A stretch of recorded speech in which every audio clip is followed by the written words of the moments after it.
അത്രയ്ക്ക് അനുഗ്രഹങ്ങൾ ഓരോന്നായിട്ട് മാതാവ് എൻ്റെ ജീവിതത്തിൽ തന്നുകൊണ്ടിരിക്കുകയാണ്. ഞാനിങ്ങനെ യാത്ര ചെയ്യുമ്പോഴും ഒക്കെ എന്തേലും അയ്യോ അങ്ങനെ എൻ്റെ മാതാവ് എൻ്റെ കൂടെ ഉണ്ട് എന്നുള്ള അനുഗ്രഹം എപ്പോഴും ഉണ്ടാവും. അപ്പം എന്നെ പലരും ഇപ്പോൾ വിളിക്കുന്ന കൃപാസന മാതാവേന്നാണ്.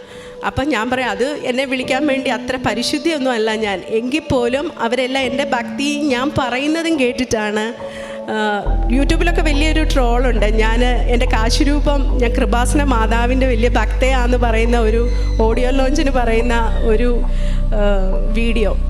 എങ്കിൽ പോലും അതിലൊക്കെ ഞാൻ അഭിമാനമാണ് കൊള്ളുന്നത്. കാരണം അത്രയ്ക്ക് അനുഗ്രഹങ്ങൾ ഓരോന്നോരോന്നായിട്ട് എനിക്കും എൻ്റെ സുഹൃത്തുക്കൾക്ക്, എൻ്റെ ബന്ധുമിത്രാദികൾക്കും, എന്നെ ചുറ്റിപ്പറ്റിയവർക്കെല്ലാം മാതാവ് തന്നുകൊണ്ടിരിക്കുകയാണ്. 1000 നന്ദി. പ്രാർത്ഥനയൊന്നും ഞാൻ ഇതുവരെ മുടക്കുകയോ ഒന്നും ചെയ്തിട്ടില്ല, കഴിയുന്നത്ര ചെയ്യുന്നുണ്ട്.